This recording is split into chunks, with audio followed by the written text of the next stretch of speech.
já me fizeram, eu já me adianto, é por que nós temos que nos preocupar com questões de saúde, com a visão de saúde na antiguidade, se hoje nós temos tanta tecnologia disponível ao nosso redor, né?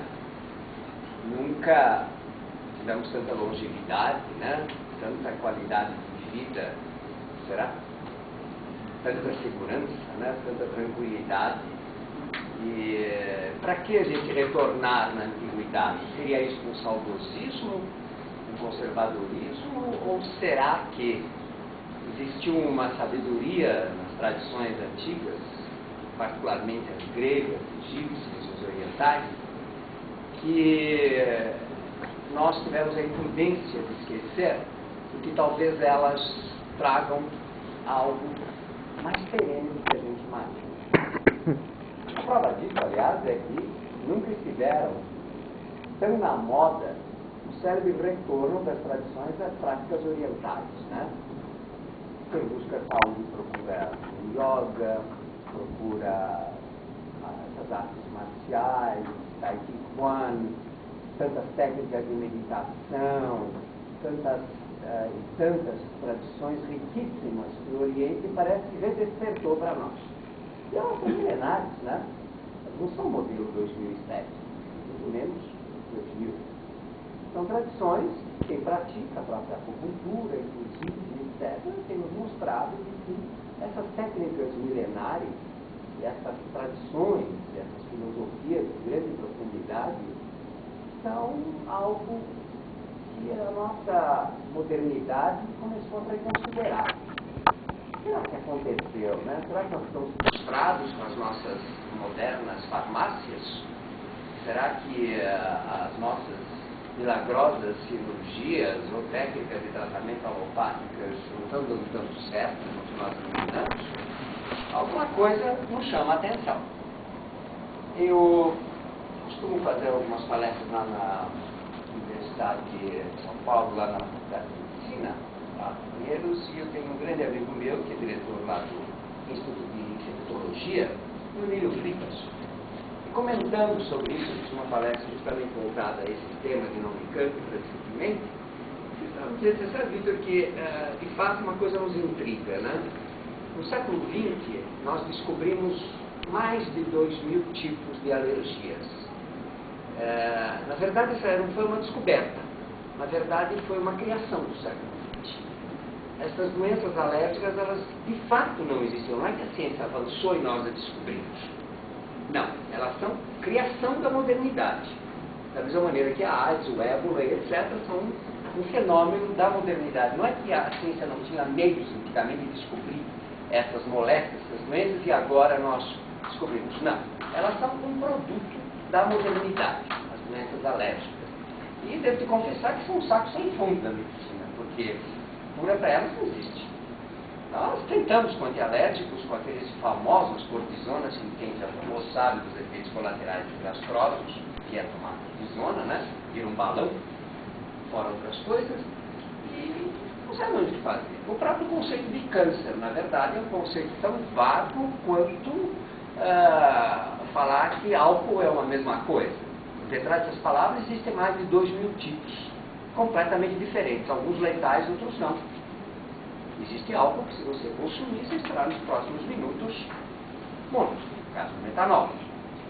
O próprio etanol nosso, no posto de gasolina, se alguém consumir, não creio que vai passar muito bem, né? E existem álcools que você pode consumir. Da mesma maneira, o câncer. O câncer é um saco sem fundo para uma alteração do ritmo de multiplicação genético das células, sobre o qual nós temos inúmeras doenças. E que cada dia mais evoluem. Isso não existia. Não é que não existia o câncer. Existiam algumas formas, mas nunca essa riqueza extraordinária de hoje. E alguma coisa está acontecendo de estranho no nosso planeta, entre tantas outras coisas. O que nós buscamos com essa investigação, na realidade, é a grande questão de sempre. Nós queremos saúde e longevidade. Qualquer ser vivo tem direito a isso e almeja intensamente ter uma vida saudável, não quer ficar caquético e busca uma longevidade saudável. Esta é a questão fundamental. Esta é a busca desde Hipócrates. O juramento na medicina que se faz em nome de Hipócrates não mudou nunca, porque o ser humano não mudou nunca. Então, os computadores e os celulares, etc., são quinquilharias técnicas que nos facilitam a vida de um jeito ou de outro. Mas nossos desejos fundamentais continuam e continuarão idênticos. O homem de 10 mil anos atrás também almejava saúde, longevidade e uma vida saudável. O homem daqui a 10 mil anos vai almejar as mesmas coisas. A gente se esquece de que, enquanto a tecnologia muda, o homem não muda. Os árabes têm um ditado maravilhoso a respeito disso. A tecnologia vai de avião, o homem vai a camelo. Esta é a realidade humana. A realidade humana será sempre esta. Querer ser amado, querer ser respeitado, ter o direito a uma vida digna, ter saúde, sim senhor, não precisar ficar dependendo de drogas para sobreviver e ter o direito a construir, seja a sua família, seja um grupo de amigos, seja um local onde ele seja valorizado como tal. Não é muita coisa, se vocês pensarem bem. Mas sem esta condição, impossível a vida. Então, estas mesmas condições eram idênticas há milhares de anos e continuarão idênticas. O que nós temos que questionar é se os meios que nós estamos utilizando para obter essa tão almejada vida saudável, essa tão almejada qualidade de vida, ela está sendo obtida na modernidade e, se não, que recursos nós precisamos. E neste momento, nós temos que ter a lucidez de apagar esta linha linear. Os antigos são atrasados, nós somos modernos. Isso é conversa mole para eu dormir. Há coisas da modernidade que são muito mais avançadas do que hoje, e há coisas que são atrasadíssimas, e vice-versa. Exemplo muito fácil de ser obtido. Há 50 anos atrás, a gente brincava de bola na rua numa tranquilidade que todo mundo se lembra muito bem que era uma delícia. Vai fazer isso hoje. Isso não dura 2 minutos. Eu, moleque, ia tranquilamente com a minha namorada, com um grupo da turma, morava no Ibirapuera, saímos a pé, ia no sábado à tarde para assistir cineasta paulista, lembram? Sessão, e depois voltávamos a pé, brincando à noite na Paulista, numa tranquilidade. Chegávamos em casa com as meninas, com 14, 15 anos, 2 horas da manhã. Ouvia-se falar em ladrão, ouvia-se falar. Não é bem o caso hoje, não? Hoje você bobeava sem engolido por um buraco. Não? Então, há coisas que pioraram, isso é indiscutível. Não adianta querer tapar o sol com a peneira e dizer, hoje meu carro faz massagem na minha bunda, que maravilha. Não. E daí que ele faz massagem? Eu preferia meu canhão que podia andar com o teto abaixado e não ter medo de ser assaltado. Hoje eu preciso andar com o carro blindado, né? Beleza, né? Quer dizer, os carros se transformaram em cadeias particulares. Imagina o sufoco, você entrar no automóvel, tudo fechado, tudo não pode abrir, não sei o que, etc. É um horror. Por melhor que seja um automóvel, ele se torna uma cadeia.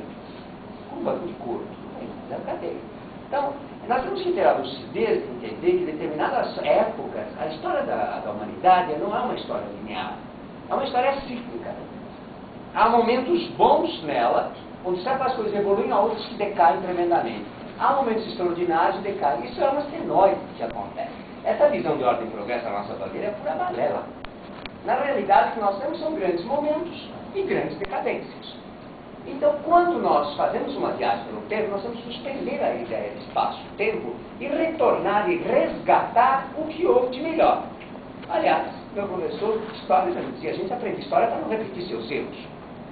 Porque quem não estuda história não há o risco de repeti-las. E a história nos ensina coisas que são extraordinárias. Ainda não fizemos monumentos mais extraordinários que os egípcios. E qualquer um sabe disso. Ainda arrancam os cabelos arqueológicos saber como é que conseguiram construir aqueles monumentos extraordinários. Que não são só monumentos fantásticos de pedra. São monumentos alinhados ao Sol, tem significado astrológico extraordinário, astronômico. Tem uma configuração fantástica que hoje nós mal descobrimos e mal desconfiamos ainda da complexidade dessa civilização. Ainda não aprendemos a viver sem guerrear. E quando estudamos a história do Egito, nós vemos que eles passaram 4.000 anos, eles estão sentados, 4.000 anos sem guerras. Nós não conseguimos repetir esse feito, nós os espertinhos aqui, de bucho. Ou seja, há lições na humanidade que nós temos que aprender a resgatar. Como é que eles conseguiram passar 4.000 anos sem guerra? Isolados eles não estavam. Hoje nós sabemos de que a civilização egípcia estava coligada até a Índia. Havia enormes relações internacionais mesmo, como dizemos. Como é que eles conseguiram esse feito de 4.000 anos e nós daqui não passamos 50 anos e nos entrematarmos? Vida e Segunda Guerra Mundial, não se esqueçam, não fazem muito mais de 50 anos que matamos 67 milhões de pessoas. Em nome da raça pura, em nome de tudo quanto é asneira. E logo antes a primeira, e logo antes ainda 1870, a Guerra Franco-Prussiana. E assim vamos na história. Então, nós temos que pôr as barbas no molho e nos perguntar, como aliás o grande professor que tive na França dizia, olha, se eu tiver que escolher entre andar na carroça com sossego e tranquilidade e andar no meu Mercedes, no caso de tinha Mercedes lá, sem segurança e ser avançado, eu juro que eu vou com a carroça. É óbvio que o ser humano almeja a sua paz. É evidente, desde sempre e desde sempre será, que ele quer paz. Ele quer ser amado, ele quer paz, ele quer ter saúde, ele não quer angústias, ele não quer ter medo. Em matéria de medo, nós somos trogloditas hoje. E não há como negar de que o indivíduo que vive angustiado por medo é uma excelente armadilha para as doenças. Foi preciso Freud, no pleno começo do século XX, nos dizer que o ego é corpóreo. Que o ego, quando se sente ameaçado, ele baixa as defesas e tudo quanto é vírus entra dentro dele. Sabemos disso. E no estado de ameaça que nós vivemos hoje, no estado de angústia e de insegurança, é evidente que isso tem reflexos em nossa saúde física e mental. E para isso, a medicina moderna não tem armas como tal. Então, isso só, por si só, já justifica um retorno à antiguidade para entendermos como é que eles conseguiam fazer certas coisas, como é que eles conseguiam obter determinadas curas e um modo de saúde, de vida saudável, que parece que para nós é esquecido. Hoje, no meu consultório, porque eu tenho uma oficina de cabeças, sabe, eu conserto cabeças também, né? Chamo meu consultório, eu tento consertar pelo menos eu. Evidentemente, quando aparece um paciente com certos distúrbios, etc., se faz aquela clássica anamnese, né?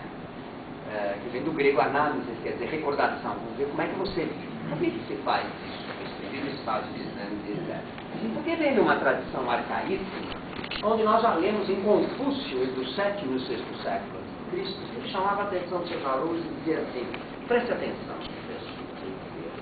lembre-se de que sua saúde nada mais é senão um reflexo do modo que você vive. Não adianta você só cuidar de uma parte da sua saúde.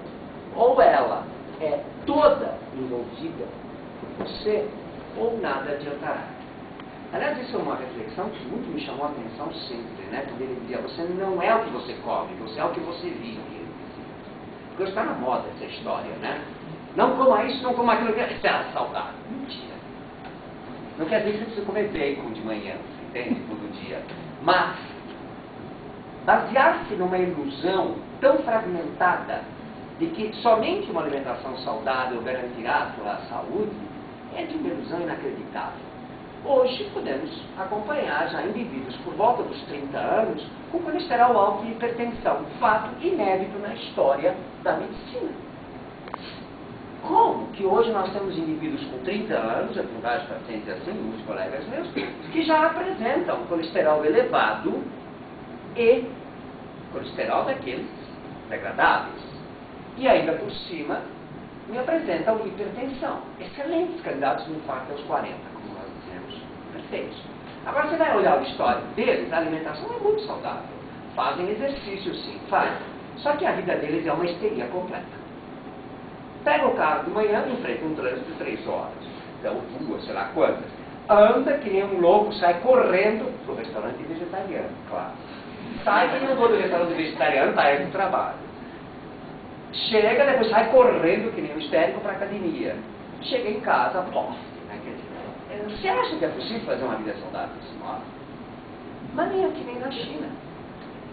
Não será o vegetariano ou qualquer outra técnica alimentar ou qualquer técnica de academia que há de te salvar deste modo absolutamente estressante, porque te tira daquilo que Confúcio já dizia, te tira de tua harmonia cósmica. Você vive completamente desarmônico no seu cotidiano. É óbvio que o teu organismo e o teu psiquismo absorvem tudo isso. E não há pílula que vá resolver e nem exercício que vai resolver isso. Não faz muito tempo recebi um paciente com seus 35 ou 36 anos, absolutamente saudável, um histórico de vida impecável, nunca tinha fumado, não bebia, não sei o que, etc. E que um dos exames, que por sinal chamou a atenção na academia que ele frequentava, o ritmo arritmia cardíaca, mas é pode de safena com 35 anos. Ou seja, algo está acontecendo de errado nessa história. Nós precisamos repensar nessa modernidade uma coisa fundamental. Esta coisa fundamental se chama harmonia de viver, maneira de viver como tal. Eu me lembro que na década de 80, eu sempre fui ligado nessas modas também, né? Começou a moda do macrobiótico. Logo no começo da década, faz 25 anos. É claro que eu fui o primeiro a entrar na fila da história, né? Vamos fazer macrobiótica, comida macrobiótica, piriri, pororó e tal. Eu não precisa dizer que em 3 meses eu estava com anemia, né? Aí eu fui no médico, um grande clínico geral, que era da família, sabe? Eu contei para ele, etc. e tal, e disse, sabe, meu filho, você tem que entender uma coisa. Você está no mundo ocidental. Como é que você faz? Como é que é o seu dia a dia? Você acorda cedo, com a sua tranquila meditação transcendental, e depois você vai serenamente buscar o seu trabalho a pé, caminhando, contemplando as árvores. Ou você sai do seu carro que nem um louco histérico e vai para a faculdade da aula e vai naquilo, vai para o consultório e diz, é óbvio que eu só podia ficar anêmico.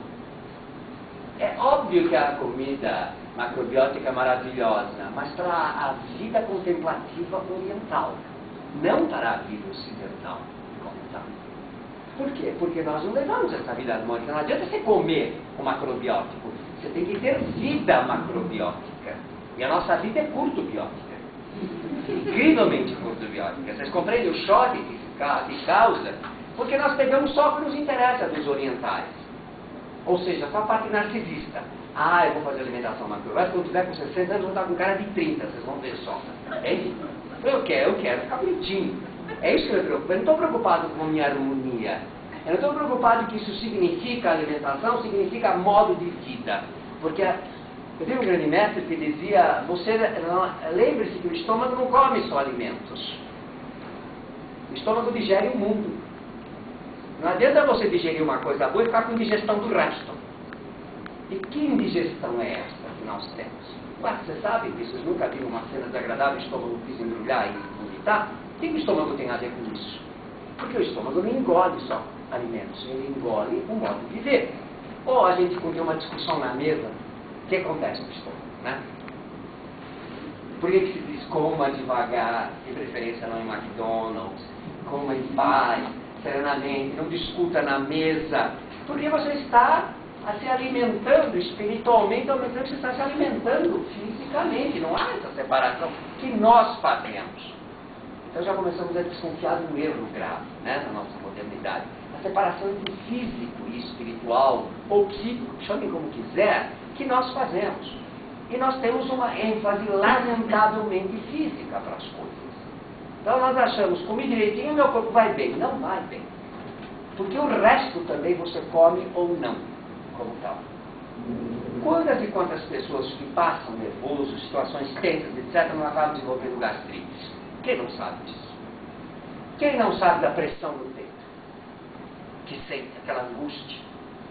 Quem não conhece essas manifestações de perturbações digestivas, enxaquecas e etc. Tudo isso são protestos de uma desarmonia do homem como ele vive. Bom, então já temos aqui a necessidade de repensar a vida saudável na modernidade. e de que tudo que nós fazemos tem um custo, para o bem ou para o mal. Um dos conceitos mais fascinantes que nós vimos já nas escolas das quais Hipócrates é um descendente, que são as tradições egípcias dos centros de Heliópolis e de Epidauro, na Grécia, em que eles chamavam a atenção sobre dois conceitos importantes. Né? Nós lemos nos manuscritos oficiais de Hipócrates que ele começa assim: quem não ama, adoece. Quem se desvia do seu destino, adoece. Isso eram lições para os alunos. Bom, quando eu falo quem não ama, não é meramente você não é uma pessoa que está do seu lado, que também é muito importante. Mas o principal não é isso. O principal é você acordar amando a vida. Aliás, eu aprendi com essas lições um critério muito simples. Você quer saber se você está bem? Meça o teu jeito de acordar. Se você acorda com vontade de sair da cama e com pressa de passar esse dia, de gostar, de gastar esse dia, então você está já um excelente candidato para ser saudável. Se você já acorda de pé esquerdo, malvivendo o dia, você vai ter que olhar para aquele chefe ou aquela chefa e que você vai encarar aquele trânsito, etc. Você já está começando a envenenar o seu dia. Você já começa desarmando. Agora eu entendi melhor o que o Hipócrates queria dizer: quem não ama, adoece. Você tem que acordar amando o seu dia. E você tem que ir para a cama amando a hora de dormir e acordar. Isso se chama paixão de viver, que em grego se chamava pathos perante a vida. Eu vou explicar essa palavra pathos, que deu a palavra patologia depois, que é uma das grandes confusões. Não? Então, aí entende-se melhor um primeiro critério de harmonia cósmica: estar apaixonado pelo despertar da vida, né? Estar apaixonado pelo que a vida tem que oferecer. Segundo critério: quem se desvia do seu destino adoece. Bom, nós temos uma visão completamente distorcida da ideia de destino. Destino para nós é aquele papo lá: assim estava escrito, pode gritar e espernear, vai acontecer tal. Você vai quebrar a perna no dia 14 de dezembro de 2018, sei lá, que coisa assim. Essas asneiras são deturpações. É mais ou menos a mesma deturpação que se faz com astrologia. A astrologia acham que é o que vai acontecer, então abre o horóscopo, hoje eu vou sair de casa, não sai da cama, é aquela bobagem. Inacreditável em horóscopo de jornal, meia patada. Não, nada disso. A questão do destino, em primeiro lugar, no pensamento grego e no pensamento egípcio, significa uma outra coisa completamente diferente. Cumprir o seu destino é simplesmente se tornar cada vez mais você próprio. E vocês sabem do que eu estou falando. A gente sabe quando a gente está se desviando do nosso destino e quando está de acordo com o nosso destino. Basta você ter que se dedicar a coisas que você não gosta. Basta você ser forçado a viver de um modo que não era aquele que você escolheria. Muitos de vocês já devem ter tomado umas decisões daquelas radicais contra tudo e contra todos e contra a razão, que a razão nessas horas é inútil, e pegar e jogar tudo para o ar e consertar o seu destino. Ninguém nunca passou por essa experiência? E de aí sim achar a roda, aí sim tornar-se a si próprio. Isso só o tempo nos torna capazes de entender isso. Na juventude nós não temos experiência para isso. Não quer dizer que na velhice tenhamos, que está cheio de bode velho por aí, que nunca fez nada na vida e só se desviou. Não, é daquele que aproveitou o tempo em busca do seu aperfeiçoamento. Destino nada mais é do que você se tornar cada vez mais você mesmo ao longo da sua vida.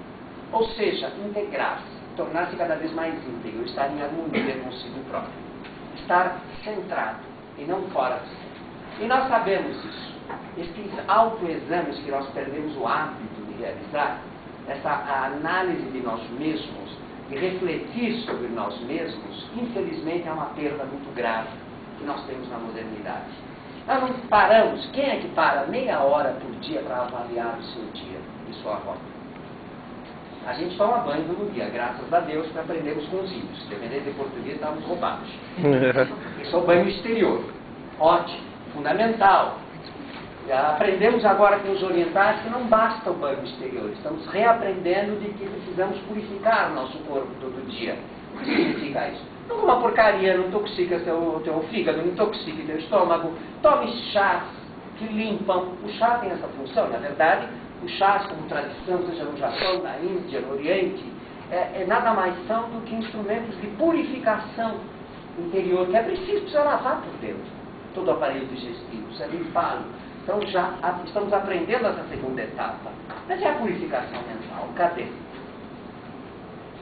Ou não adianta nada fazer análise só 2 vezes por semana. Ótimo quem possa fazê-lo, ou até 5, tal, mas tem que ter grana para isso, né, em primeiro lugar. E em segundo, 2 vezes por semana. E a semana tem 7 dias. Aí, pensando nisso, nós vemos no 5º trabalho de Hércules, depois eu falo dos meus livros, tem um livro que eu escrevi dedicado a isso, tem um trabalho que se chama Os Estábulos de Algias. Esses estábulos de Algias conta a história de um rei muito ganancioso, nunca ouvi falar em rei como fosse, né? Aliás, dizem que não precisa nem ser rei, hoje é operário também, né?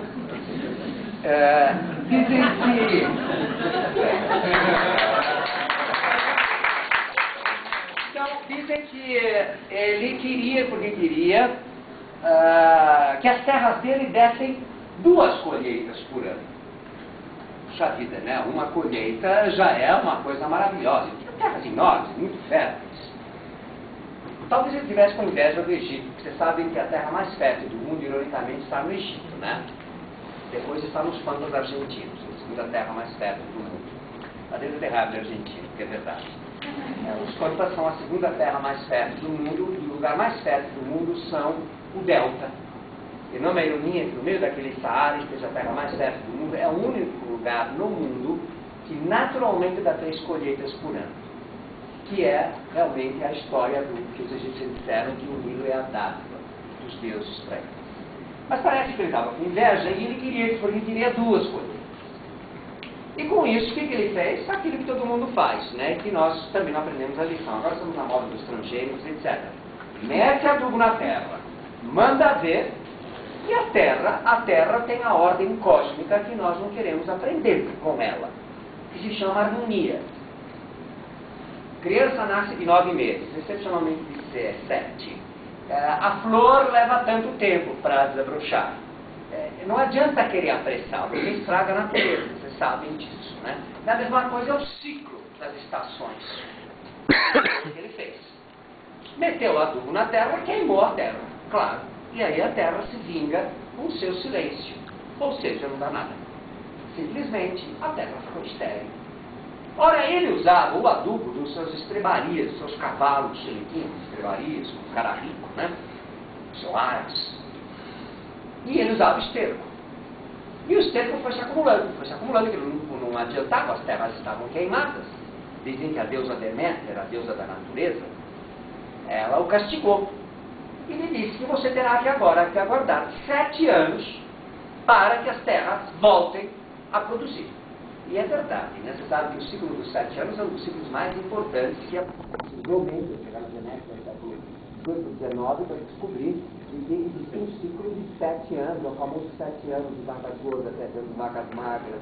São os ciclos da terra e os ciclos da geração e os ciclos da sorte e do azar também, diga-se de passagem, né? Então, mas isso, uma outra história muito bonita, mas que quer dizer que a natureza tem seus ciclos. A natureza tem seus ciclos de fertilidade e de infertilidade e é preciso aprender a respeitá-los. Hoje nós sabemos, por exemplo, que há uma cultura, para que uma terra seja bem explorada, você precisa ter uma policultura. Monocultura é produzir desertos verdes. Os ambientalistas chamam a atenção disso. A planta de eucalipto, além de esgotar a terra, vai produzir deserto. Não vai demorar muito. O álcool é o mesmo problema. A gente está achando ótimo, estamos bebendo petróleo, sim, daqui a pouco não vai transformar o Brasil em deserto, da brincadeira do álcool. Mas ninguém quer ver isso, isso não é conveniente, né? Mas isso são os chamados desertos verdes da monocultura. Você precisa, um ano plantar milho, no outro ano plantar cana, no outro ano plantar feijão. É assim que a terra vai se renovando. Você não pode plantar a mesma coisa. E a natureza é tão sábia que hoje nós descobrimos aquilo que os antigos ensinavam. Que já diziam, a mesa tem que ser farta e variada. Por quê? Esses nutricionistas de hoje descobriram que isso estaria há milhares de anos.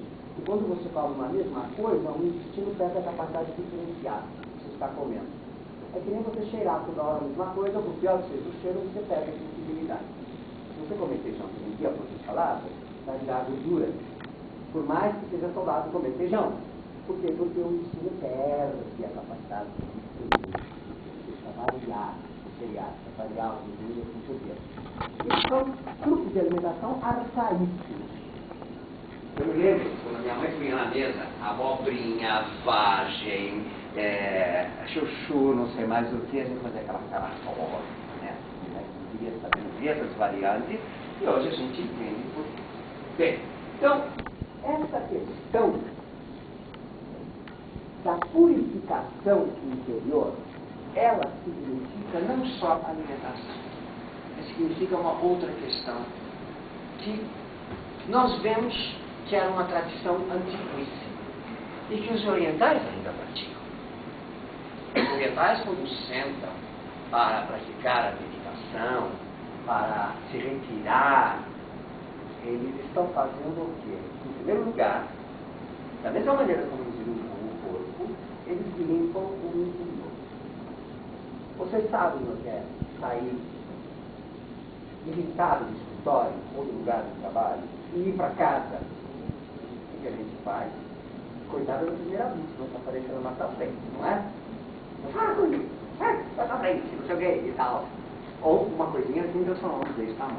Ou seja, nós desaprendemos a preciosa arte de arrancar para fora a sujeira interior.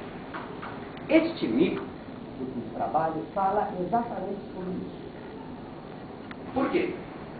Ele pegou, contratou Hércules para arrancar o esterco que estava acumulado há anos dentro dos estábulos. E queria que isso fosse feito num só dia. Uma metáfora é perfeita, né? Ninguém arranca o esterco acumulado dentro da gente durante anos num único dia. Às vezes nem com 20 anos a nada.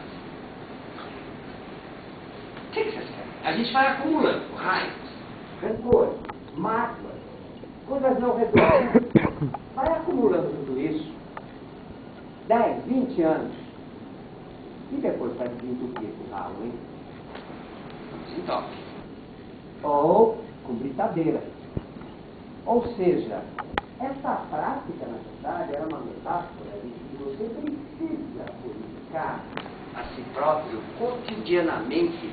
Caso contrário, o esterco ficará acumulado e depois você não conseguirá mais retirar. vejam só, Hércules bolou um jeito. Ele pegou, desviou o curso do rio, fez um canal, de maneira que quando ele abriu a comporta, toda aquela água varreu o estábulo e limpou como tal. Muito bem. É possível fazer isso? Sim. É a questão do desviado destino. Às vezes nós fazemos isso com a nossa vida. Nós percebemos que ela ficou tão acumulada de esterco, que a coisa está tão ruim, que ou a gente toma uma medida radical, ou nada feito. Vários de vocês devem ter tido esses momentos decisivos na vida. Seja mudar de emprego, mudar de cidade, mudar de marido ou mulher, mudar de vida, e abrir, sair fora e dizer, agora é minha vez de começar a viver. Eu vou ser aquilo que eu sempre quis ser. Veja o que é o princípio. É a coragem de ser. Não tem nada a ver com estar escrito lá, ou está escrito cá que vai acontecer, não. É simplesmente você olhar seriamente para ti e dizer, basta. E não acontecer com... Eu já recebi uma ocasião no meu consultório, uma senhora de 78 anos, muito bem de vida, por sinal. Não é que vai frequentar meu consultório porque está bem de vida, não é isso, ela estava bem de vida por acaso. E uma avó já, filho, sabe aquela coisa toda? Ela me chega com toda a tranquilidade e diz, sabe, doutor, eu não sei bem por que eu estou aqui. Não é nada de especial, nunca, ninguém sabe. É sempre assim. Mas o senhor quer saber de uma coisa? Eu cheguei à conclusão de que eu nunca fiz na minha vida aquilo que eu queria ter feito. E eu quero saber se dá tempo para fazer. Porque, olha, casei, tudo bem, direitinho com o espírito, fiz tudo, mas não era exatamente isso que eu queria na vida. Hoje eu tenho a coragem de dizer para mim que eu não fiz exatamente o que eu queria. Eu casei, gosto deles, e não era minha paixão. Meus filhos, tudo bem, mas sabe como é que é? Filho casa, vai embora, tá, tchau, e pronto, acabou. Eu me esqueci de mim. É duro completar essas frases assim aos 78, viu? Vocês vão dizer, antes tarde do que nunca. Eu sei, mas é tarde, gente.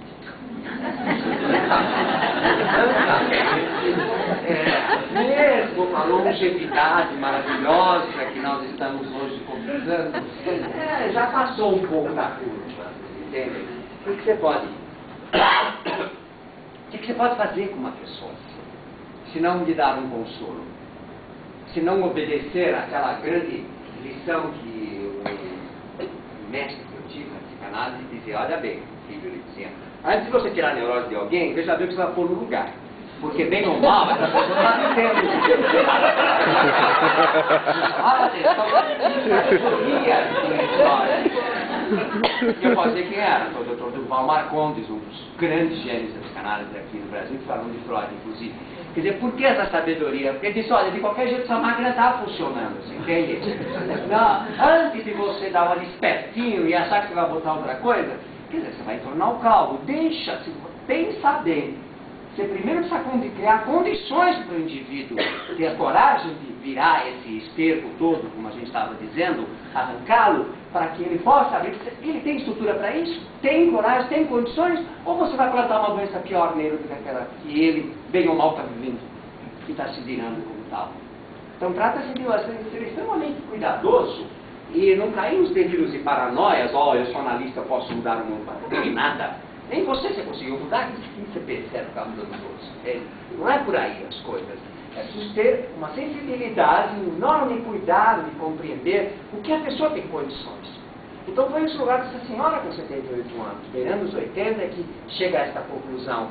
Quem é você, o espertinho, para vir dizer agora vamos fazer isso, aquilo, o outro? Ninguém tem esse direito.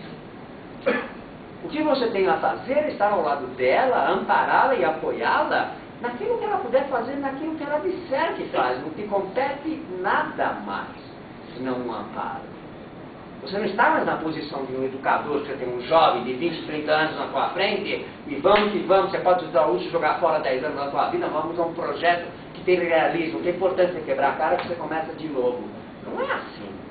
Isso é outro de um projeto de vida, isso é outra postura. É outra a terapêutica do jovem, completamente diferente da do idoso. O idoso precisa ter amparo e apoio fundamental. E é uma situação difícil. Então, a nossa grande questão é esta. Não só ter a coragem de quebrar todo esse esterco acumulado, esses desvios, essa cristalização, mas estamos em condições de fazer? Temos estrutura para isso, cada um tem que colocar o coração. O que de fato é fundamental é que cada um aprenda a fazer um pouco cada dia. Ou seja, os mestres, isso me espanta, ensinavam as crianças desde pequenas.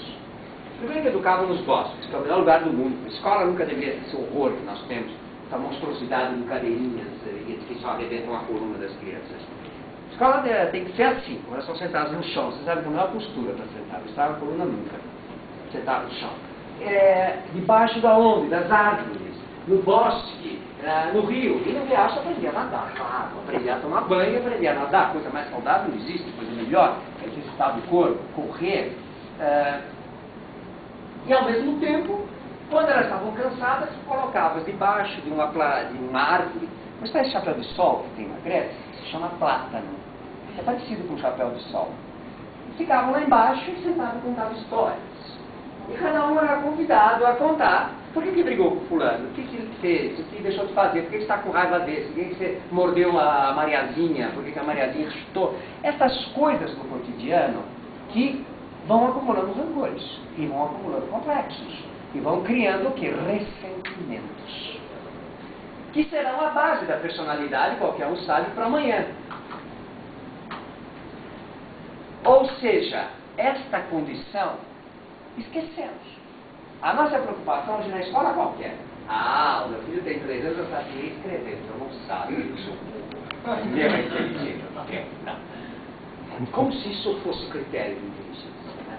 Isso só serve para alimentar os egos idiotas dos pais. Né? é puro narcisismo de cada um, de ter no filho um monstrinho inteligente, se ele vai ser desonesto, estelionatário, não tem nada importância, mas ele vai ser um gênio, se vai ser um colo amanhã, quem está vendo? Virou senador,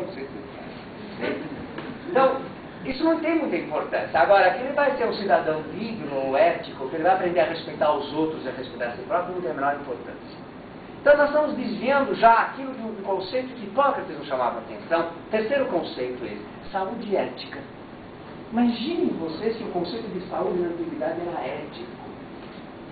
Não é bom comportamento ético, não tem nada a ver com moral. Saúde ética é o indivíduo em harmonia consigo e com os outros. Eles partiam do princípio que o indivíduo que não vive em harmonia no meio onde ele vive, ou seja, ele pode ser quem ele queira, mas ele não pode agredir o mundo à sua volta. Ele não pode tirar a paz dos outros, senão ele não terá paz. Ele não terá saúde. Muito simples. Então, saúde ética é aquilo que a gente sabe que é, mas não pratica lá tanto. Sabe o que é quando você deita à noite em paz e passa o dia em revista, um mês, ou quando muda de ano, passa um ano em revista e diz, puxa vida, foi uma paz, foi sereno, fiz o que eu pude de melhor, eu cumpri com aquelas obrigações, que eu diria, não com os homens. Nós temos dois tipos de obrigações, né? Então, uma com os homens, tudo bem, e outra com os deuses, que não é. Com os deuses, eu digo em geral, importa a crença de qualquer um, mas significa a tua dignidade perante a vida, a tua consciência em paz, a tua serenidade. Vocês acham que isso não tem nada a ver com saúde? É? Pois vamos dizer que tem muito. Há mais ou menos 25 anos atrás, eu tive uma das provas mais cabais. Eu já sabia que era possível, mas eu nunca tinha pego um paciente assim na minha frente. E eu era mais jovem, claro, menos experiente, mas também não ia resolver nada, porque era um indivíduo que tinha sérios problemas de relacionamento, não era muito bem de grana, e tinha um amante. E a amante começou a fazer o clássico, a pegar no pé dele, e sabe, aquela coisa, vou contar pra tua mulher, que não sei o que, aquela coisa toda. Como era um indivíduo razoavelmente poderoso, ele também era um indivíduo razoavelmente desvairado. Você sabe que poder e desvario andam juntos, né? Dinheiro e desvario é uma fórmula para falta de saúde ética. Moral da história, ele acabou matando-a, mesmo.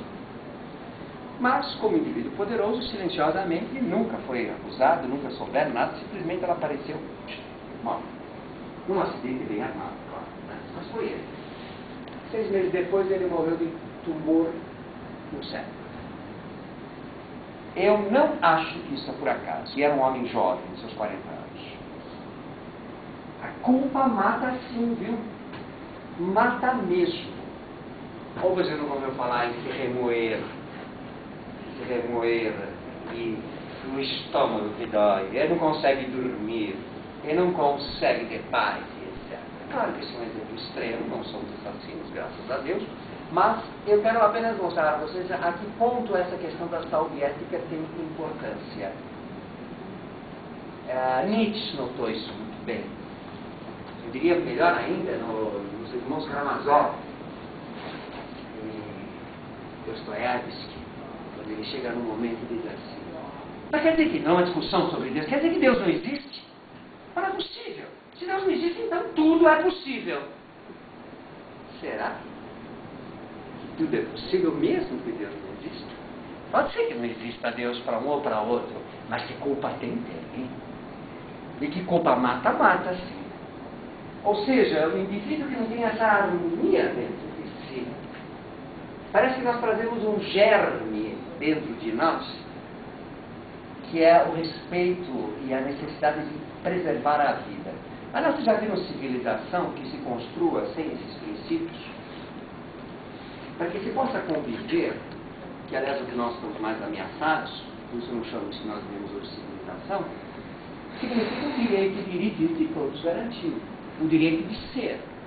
Aquilo que em Antígona nós lemos há 2.500 anos atrás, escrito por Sófocles, o direito de nascer, viver e morrer com dignidade e honra. Isso não é uma vida.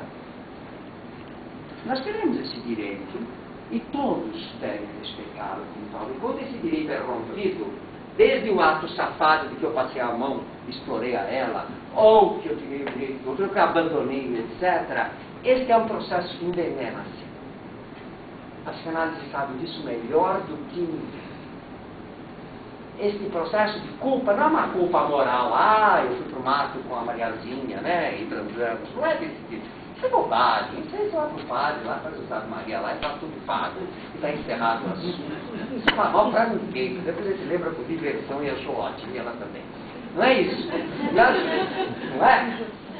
É a coisa mais agradável. Não é dessas culpas da falsa moral cristã, da sexualidade, essas baboseiras, entende? Isso não faz mal para ninguém, pelo contrário, isso é divertido e agradável. Nós falamos daquelas culpas de você prejudicar. É de você ser prejudicado, de fato. É de te puxar o tapete, de você puxar o outro. Então, este é o verdadeiro esterco que a gente acumula. Quando eu fico com raiva dela, porque ela disse uma coisa que eu não respondi, que eu engoli, eu vou para casa, sabe? Você não pode, você vai para casa. Remoendo 300 mil vinganças, né? Que vai fazer e como gosta. Imagina que gasto de energia psíquica. Tolo. Mas nem no valor das 8 consegue ser tão idiota, né? Gasta essa energia toda, se culpa, se arrebenta, e depois vem a vingança, vem o rancor, e vão vendo o esquema. Vocês já perceberam o esquema? Pessoas que cultivam a raiva, a inveja, o ressentimento, que desgaste psíquico que elas fazem. A gente fala, coitado, que atraso de vida, né? Fica travado, e pior que fica mesmo, né? Fica travadíssimo nisso, arruma 300 mil doenças psicossomáticas em torno, e a gente chega à conclusão e diz, coitado desse tipo, está de mal com a vida, tem jeito. E a gente se afasta, se for esperto, se afasta, porque qualquer um fala uma linguagem comum, isso vai estar cheio de energia negativa. Ótimo a gente falar dos outros, mas e de nós mesmos? Já fizemos uma autocrítica a respeito disso? Quando é que nós estamos emanando essa energia negativa para dentro de nós e para fora? Basta passar um dia com raiva, rancoroso, querendo descontar com invejas, com fofoquinhas, com não sei o quê, que você já arrumou um bom prato cheio. Com certeza 100 gramas estão aí dentro de esterco para você tirar. Agora, 100 gramas por dia, ao longo de um mês, é só vocês pensarem, a gente guarda 3 quilos. Não é pouca coisa para jogar fora. Então, essa era uma prática que era instalada desde pequeno no indivíduo. Porque é normal. Não se trata de não reconhecer que nós tenhamos invejas, rancores, raivas, etc. Isso é humano. Se não fosse assim, nós estaríamos com Cristo lá no céu. Não, isto é humano. Agora, é ignorantemente desumano não aprender a trabalhar com isso. Não aprender a governar. Ela não tem nada a ver com isso. Ele não tem nada. Porque eu vou descontar a minha raiva em cima dele, ou em cima do meu filho, ou em cima da minha mulher, ou em cima de outra pessoa. Por que descontar? Por que não recriar esta harmonia? Bem, este é, em poucas palavras, um conceito de saúde ética, que era ensinado desde a mais tenra infância, onde cada indivíduo tinha que aprender a dialogar sobre as coisas que lhe incomodam, e mais, não é sobre as coisas ruins, sobre as coisas boas. Como é bom confessar que você, aquele garotinho, gostava da Roseli. O que tem de mal nisso, né? Quando vocês lembram, mas era pequeno, se sentia culpado de gostar de alguém, né? A gente estava fazendo coisa errada, né? Quer dizer, reconhecer os sentimentos é tão importante quanto reconhecer os rancores e os ressentimentos como tal. Então, nós estamos ainda vendo uma chave, é muito importante, que na antiguidade se chamava o banho interior. Lamento informá-los, mas nós desaprendemos a tomar banho por dentro. Há 2.500 anos, pelo menos. Esquecemos esta prática tão saudável e estamos sujos por dentro. Hoje, o terapeuta diz, você está com coisas não resolvidas. Ora, me poupe, sabe? Resolvido, mal resolvido. Eu preciso trabalhar com isso, eu preciso pôr isso no meu cotidiano. Eu preciso criar a coragem de dizer para a Ermengarda que, olha, eu não gostei do que você disse, você vai pôr limpo isso. Como é bom quando a gente faz isso, não quando limpa. Como limpa, especialmente pessoas que a gente gosta, né? Tem coisa pior, coisa que mais nos ataca o estômago, nos remói, do que eu não resolver uma coisa com uma pessoa que eu gosto. Mas se a gente não gosta, tem muita importância, mas a pessoa que você liga, seu grande amigo, sua namorada, sei lá, seu filho, ou sua mãe. Você precisa resolver isso, senão fica um espinho maldito aqui, envenena a alma. E quanto que nós não fazemos isso? E quanto que isto nós achamos que não vai custar? Custa caro, sim. Para isso não tem medicina moderna. Isto é medicina arcaica mesmo. A velha medicina arcaica senta e dialoga e limpa a alma em nome do quê? Em nome de algo que você gosta, do seu amor e da verdade. Saúde ética só tem uma pílula. A pílula da verdade. Não tem outra. Nestas horas, eu digo a vocês que estamos há milênios atrasados. Não conheço civilização que seja mais mentirosa do que a nossa. Somos especialistas em enganar os outros e principalmente em enganar nós mesmos. Altos especialistas. Foi-se o tempo da paideia helênica e da educação egípcia, onde o indivíduo era educado não para aprender a ler e escrever, mas a aprender a ser verdadeiro e a dizer a verdade, em primeiro lugar. Imagine você, qualquer molequinho com 3, 4 anos é um especialista. Nós éramos. Imagine que hoje o judeu é igual. Agora, ele é ótimo para fazer videogame no computador, isso é muito bom. Para mentir é o sol. Pergunto a vocês se estamos construindo cidadãos saudáveis desse modo. A nossa sociedade do conhecimento criou uma falácia gravíssima. Nós nos iludimos de que a única forma de obter o progresso da humanidade é o conhecimento. Isso é mentira. Isso é a segunda forma. A primeira ainda é a dignidade. Ou você cria cidadãos éticos, que são capazes de ser verdadeiros e respeitar os outros e a si, ou você vai sucumbir. E a história nos ensina isso muito bem.